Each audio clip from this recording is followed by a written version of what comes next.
Sports. This could be the craziest NBA offseason ever. Seems like we say that every year, but a lot of people who know what they're talking about seem to think, no, this really could be.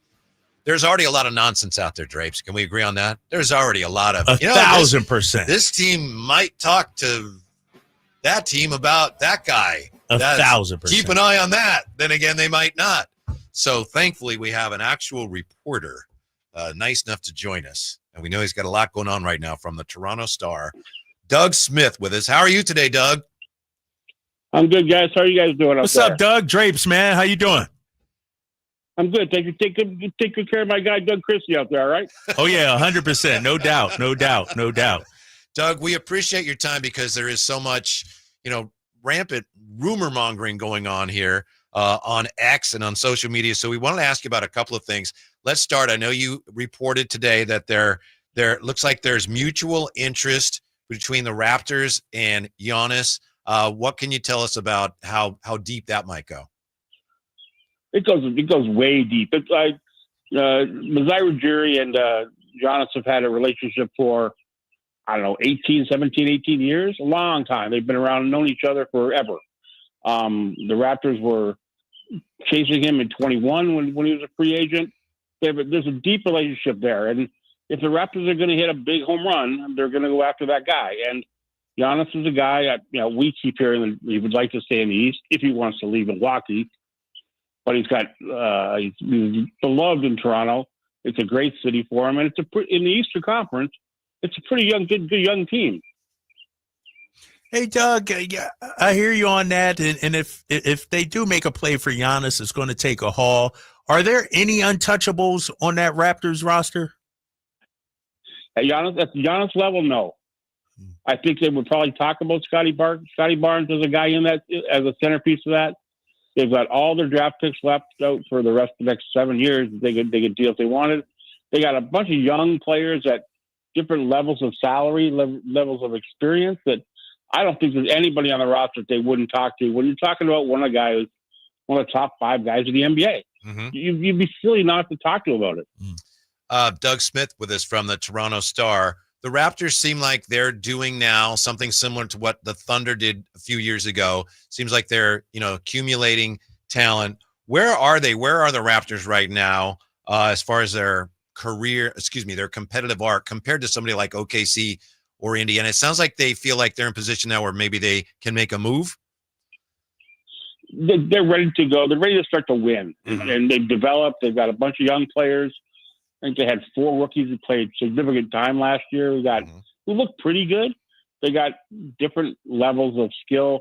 They got Brandon Ingram coming in and didn't play it all last year. So they don't know what he's going to be, but he's a pretty good basketball player.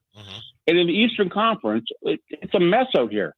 So they're not far out of being that top 4 level. And once you get there, who knows what happens in the playoffs? As you guys know, once you get in, anybody can win. Yeah.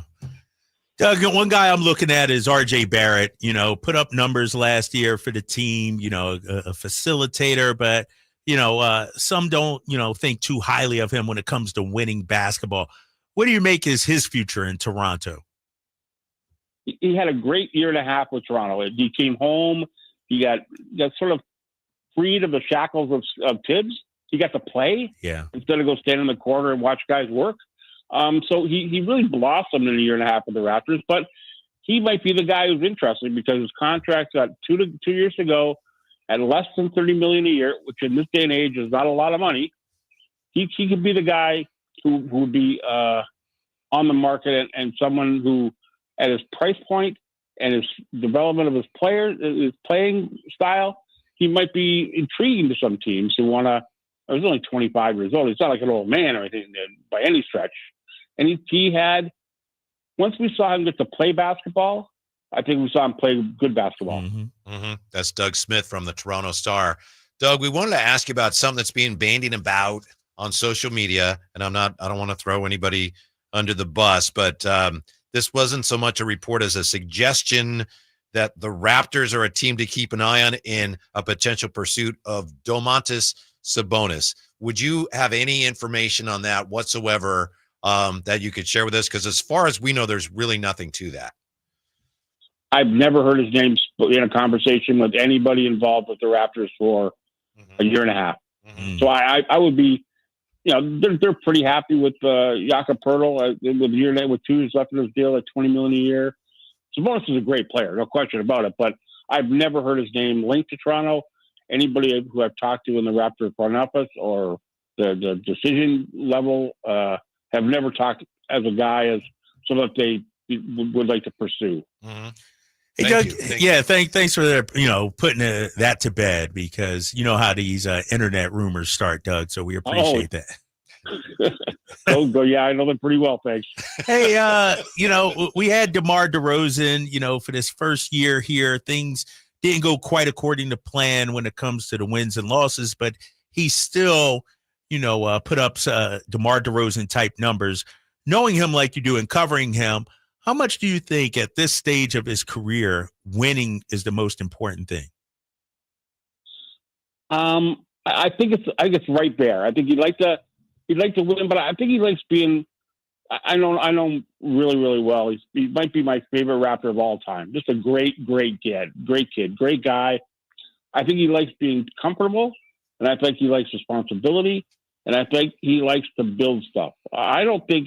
I wouldn't look for him. I don't think he'd be the kind of guy who would be chasing rings. Let's put it that way. And he's a great player. He's still got some game in him. He's not done by any stretch of the real at all. But I would bank on DeMar to have another big year, putting up DeRozan numbers, and he's very loyal, and he likes to be appreciated, and he likes a comfortable environment, and he seemed to have it there last year. Doug Smith from the Toronto Star is nice enough to join us. Not to put you on the spot, Doug, but if DeMar and the Kings were to decide, all right, we're probably better off looking to move you, you're better off, we're better off, what kind of market would you guess there would be in the league right now for DeMar DeRozan? Well, I think the first place you have to look is Los Angeles to go back home. I know the Lakers have nothing to offer anybody for anything, but that would be a team that you would look at that you might want to be interested in going, because he's got great ties in LA, grew up there, has great family grounding there. Those would be the two teams I think, the Clippers and Lakers, that he would look at. But again, the Lakers have nothing to give anybody, and I'm not sure how good that team's going to be. Yeah. Doug, when it's all said and done, I'm looking at RJ up there. I'm looking at Scotty. I'm looking at Ingram, like you said, who hasn't even played yet. Does that core work, or do you think the Raptors will, be super aggressive this offseason and making a move? We don't know, and it's an odd mix. There's not a lot of shooting there. There's a lot of guys who like to have the ball in their hands. There's a whole bunch of facilitators, but we've never seen it. So we don't know whether the big question is, can Ingram and Barnes coexist? And no one knows. And that's going to be a coaching issue. And that's the big question too, is Darko going to be able to get the best out of those two guys playing together? It's a very interesting mix, because individually, great skilled players. As a mix, no one knows, because no one's seen it. And that's why I think they might give it some time to percolate. But if it's not working in November, December, then next February, who knows what's going to happen. All right, Doug, well, before we let you go, we appreciate your time. But any thoughts you could share with us on how these finals are going to go in your estimation? You know what? I like Oklahoma City so much. And I'm a big Rick Carlisle guy, but that Thunder team is stacked, stacked. And we got a local, Shea, running the show there. I think Oklahoma City might win that thing, and they might win that in 5 games. They're that good. Nah, you're right, Doug. You're right. Yeah. Let me throw one more question at you, Doug, because some of the things being talked about is, I'm a big RJ Barrett fan. I asked you about him earlier, but the relationship between DeMar and Masai. Could you ever see a scenario in which DeMar returns to Toronto? I don't think I think the relationship is better now. I think it went way off the rails when he got traded. No question. So it took a long time for fences to be mended there. But again, I don't know where DeMar fits on the process of where the team is right now. So I don't think there's a fit there. I really don't. I think they get along. The fans would love for DeMar to come back, but I don't see there's a basketball fit there. Look at that. So actual information. That's from what an I'm actual talking reporter. about. Yeah, somebody on the ground. Yes. Woo. Thank you, Doug, very much. We appreciate that. Enjoy the finals. We hope to talk to you again soon. Anytime, guys. Anytime at all. All right, Doug. Be good, man. I haven't All right, heard there you anyone go. with the Raptors mention Sabonis' name in a year and a half. A year and a half.